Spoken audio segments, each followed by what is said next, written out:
Sabi ko sa sarili ko, hindi na ako muling iibig pa. Sa akong librong nagsara, pinunit ko na ang bawat ahina. Wala nang natitira pa. Bang! Bang! Bang! Bang! Pero nung nakilala kita, ikaw ang unang nagbigay pansin sa gula-gula nitong nobela. Ikaw ang tinta na humubog muli sa mga letrang bang. Ikaw ang nagbura sa bawat masasamang alaala. Bang! Bang! Isa kang bala. Ang patuloy na bumabaon sa aking diwa, ang patuloy na nagpapaalala sa akin ako'y buhay at mahalaga. Bang! Sa wakas, nakita na rin kita.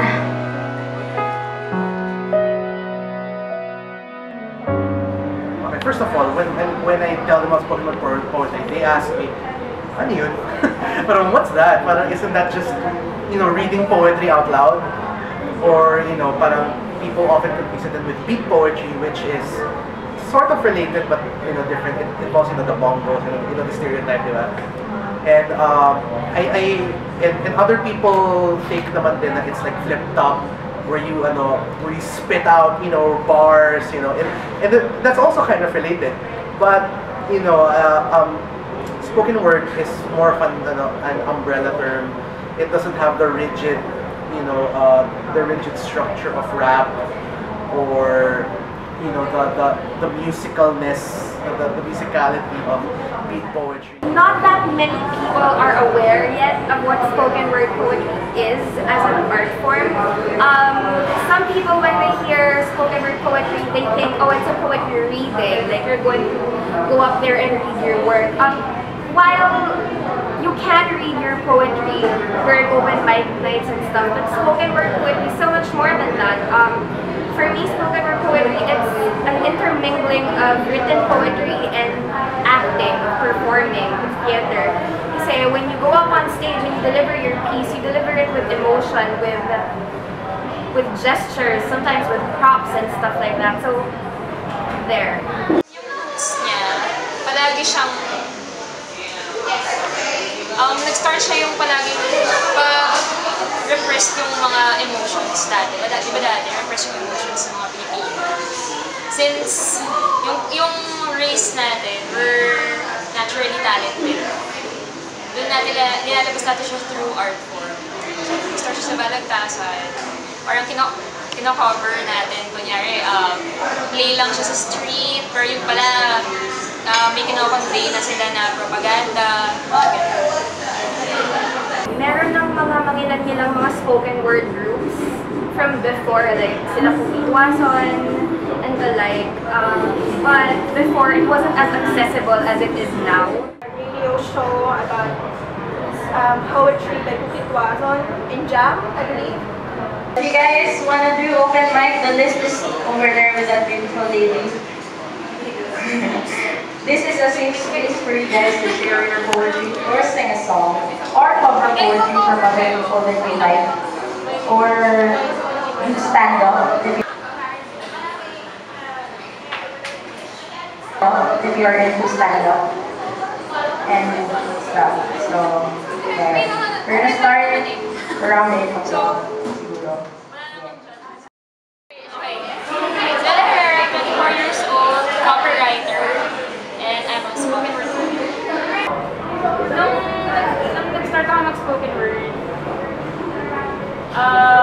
Nandun kasi siya sa time na medyo malungkot ako, mga time last year, 2014. Sa ganap ako ng parang outlet. Pwede ko ilabas. Tapos matagal ko nang gusto sanang itry yung spoken word. So nakita ko na nagpapa-workshop yung speaking piece. Sumali ako. Nag-theater kasi ako ng college. Sa theater, yung difference sila, sa theater kasi, you're portraying another person.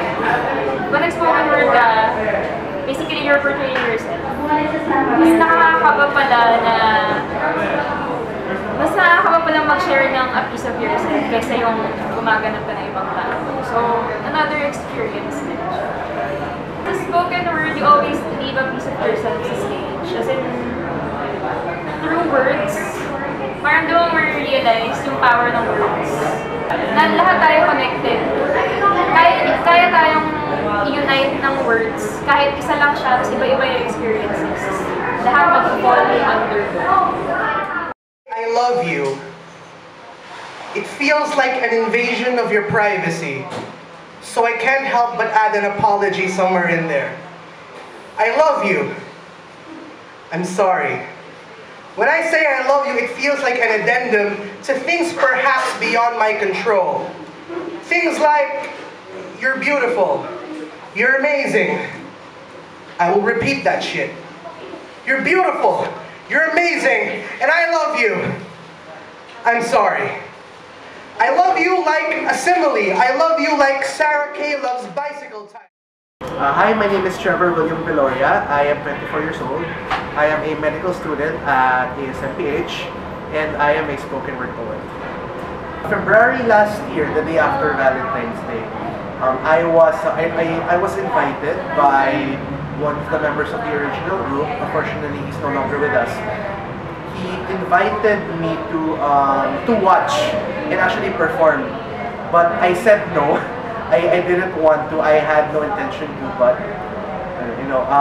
just like a lot of people, Valentine's Day was very stressful and heartbreaking. I was, if you must know, I was dumped on Valentine's Day.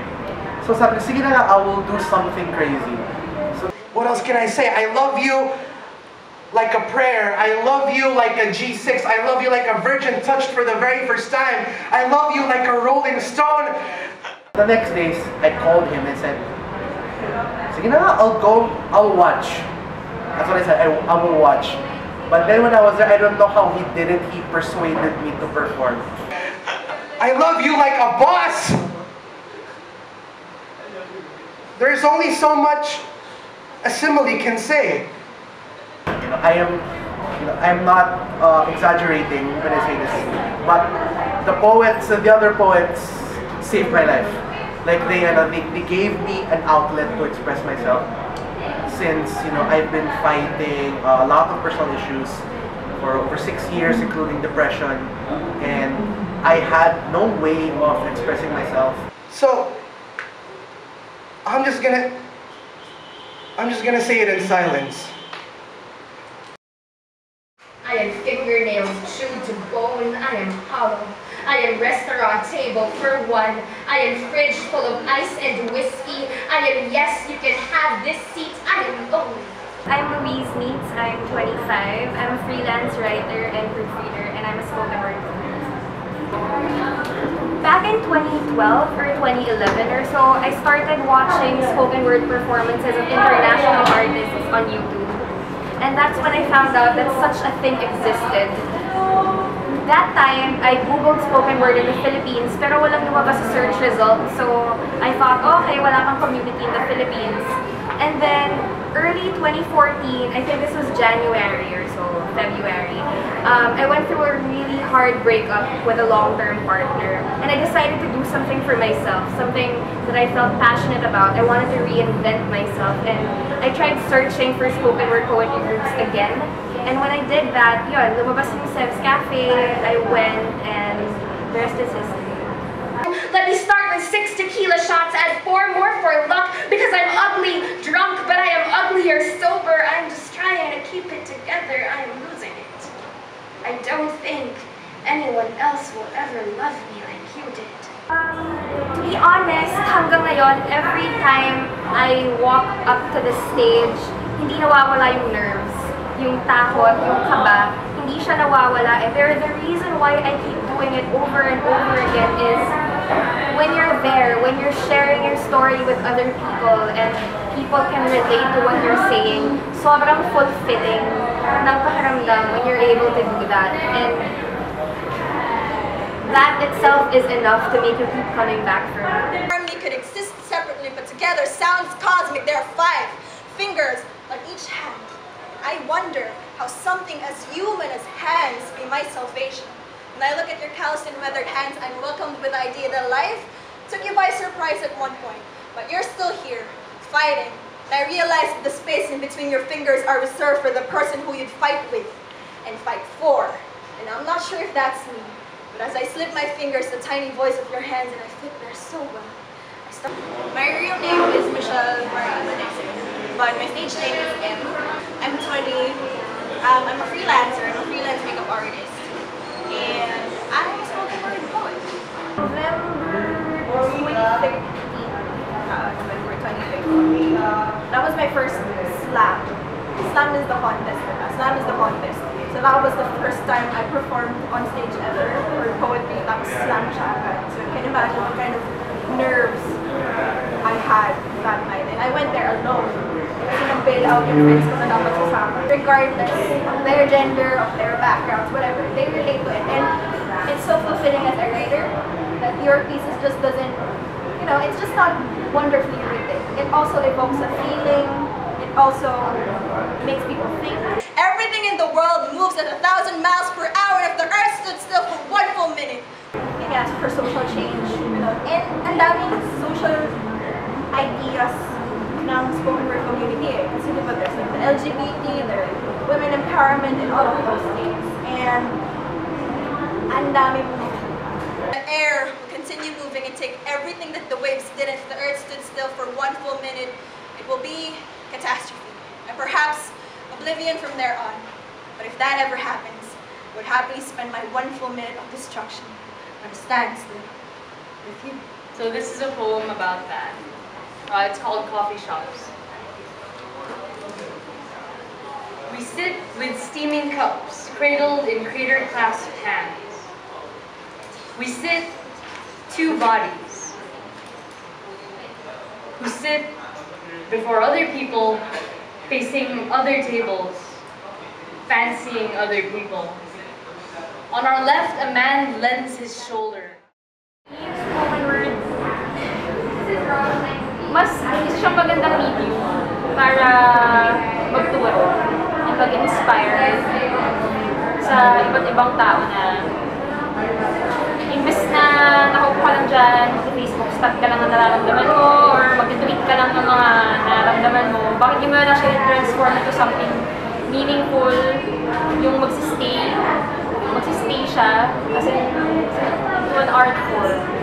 In our generation nowadays, very digital yung era natin ngayon. And spoken word poetry, as opposed to traditional poetry, is way more accessible for today's youth. Kasi through social media, nasa-share yung mga spoken word videos and stuff like that on other social media pages.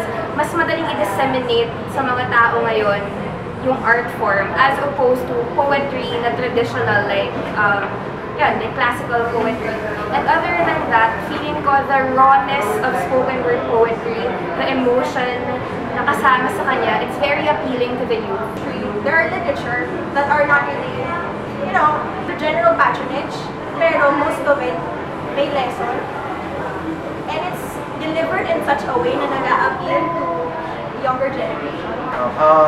I think that Generation Y gets a lot of criticism for being, maybe selfish or apathetic. But I'd like to have a little more faith than that in my own generation. I'm one of the older members of Generation Y, and I think that we have a lot of very new perspectives that our parents didn't have.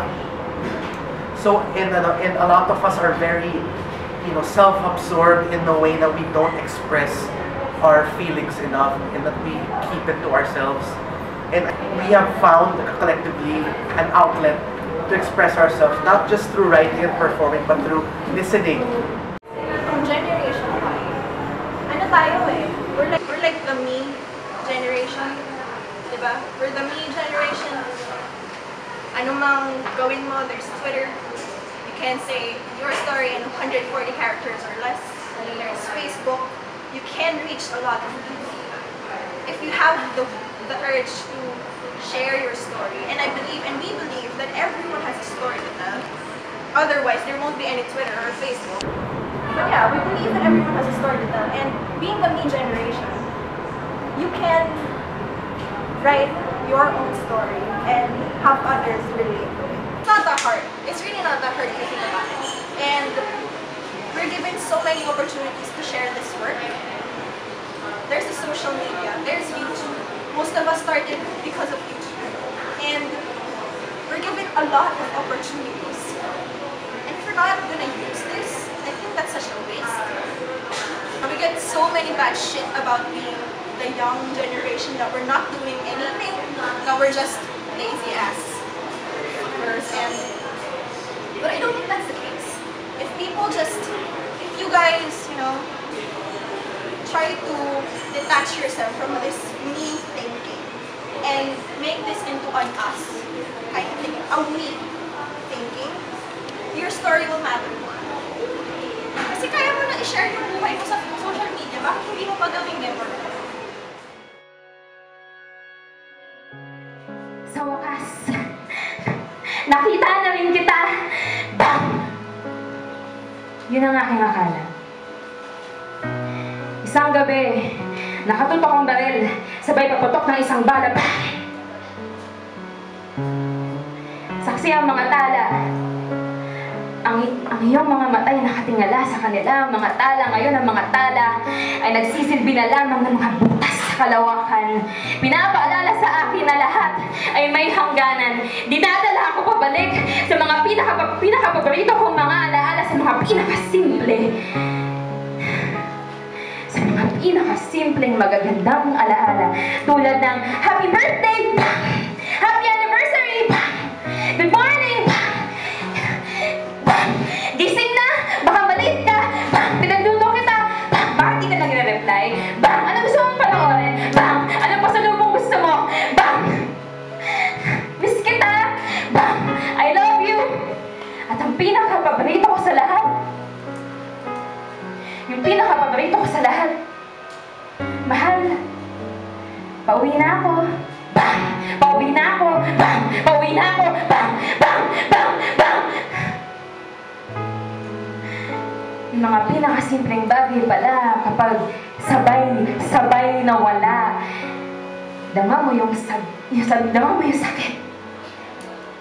Sagad sa buto. Ramdam mo yung hiwa. Yung mga pinakasimpleng bagay pala.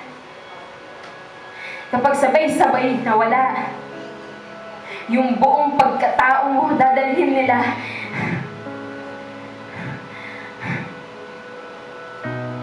Sabi ko sa sarili ko, hindi na ako muling ibig pa. Isa ako librong nagsara, pinunit ko na ang bawat na.